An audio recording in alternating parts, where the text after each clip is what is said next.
lafada gidip hiçbir şey yok. Kiminde ihtiyaç varsa bir lafada gidip buraya gidip.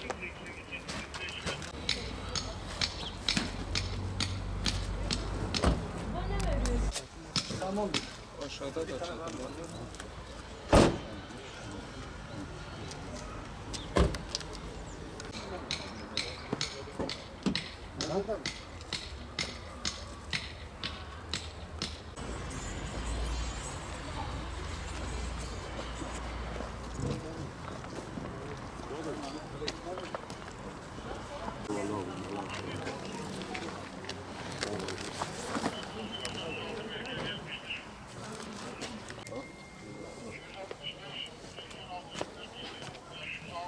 Sen ismin neydi abi?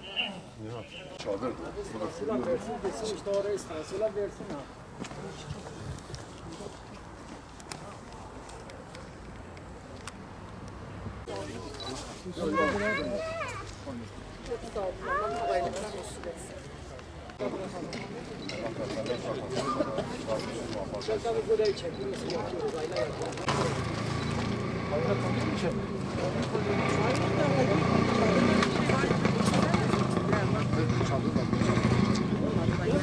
Ben numaramı vereceğim.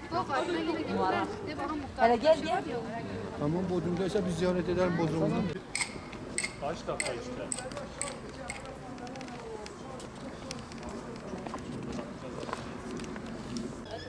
Burada kaç aylık kaldı? 4 aylık. 4 aylık kaldı.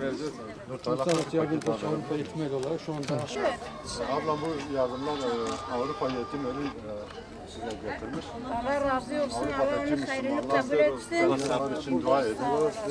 Çadırlarını kabul etsin. Allah sizden razı olsun. Allah sizden de razı olsun.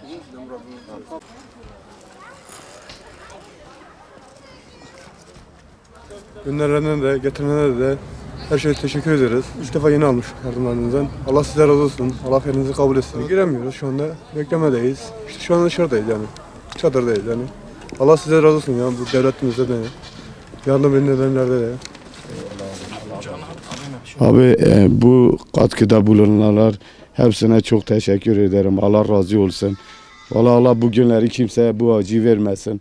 Çok zordur yani şu anda yani ailemiz, çocuklarımız hepsi köylere gönderdik, il dışına gönderdik. Vallahi öyle ortada. Benim söyleyeceğim bu kadar. Vallahi bize çadır verdiler yalnız yavaş yavaş inşallah olur. Yok şu anda kimse gelmemiş. başvuruda bulundunuz mu? Valilikte bulunduk ama şu anda gelen yok. Sırada bekliyoruz diye bekleyin sıranızı. Sen bize dua edeceksin.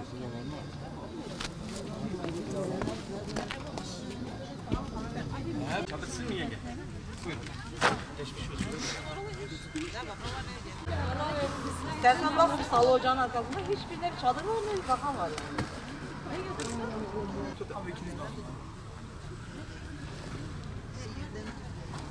Uluslararası Yardım Kuruluşu Avrupa Yetim Eli olarak deprem Elazığ'da meydana gelen depremden bugüne itibaren hep sahadaydık. Burada ihtiyaç sahiplerine gıda yardımı, sıcak çorba, battaniye yardımlarında bulunduk. Tabii bu yardımları Avrupa'dan yapan hayırseverlerimize de teşekkürlerimizi sunuyoruz. Burada Umut Kervanı organizasyonla beraber yaptık bu yardımları. Tabii şu anda da depremin günleri tazedir. Bu insanlar da şu anda kaos yaşıyor. Herkes çadırlarda kalıyor. İhtiyaçlar tam net olarak belirlenmemiş. İnşallah önümüzdeki günlerde netlik kazanacak ve biz de Avrupa Yetim Eli olarak ihtiyaca göre inşallah 2020'nin son aylarına kadar Elazığ'da çeşitli projeler dahilinde yardım faaliyetlerimiz olacak. Tekrar Avrupa'daki hayırseverlerimize teşekkür ediyoruz. Bu soğuk kış günlerinde bu Elazığ'daki kardeşlerini düşündükleri için de kendilerine teşekkür ediyoruz. Buradan tüm hayırseverlerimizden Allah razı olsun diyoruz. Avrupa Yetim Eli Derneği olarak Almanya'nın Wiesbaden-Frankfurt bölgesinde hayırseverlerin verdiği yardımları Elazığ'da deprem bölgesinde depremzedelere ulaştırdık.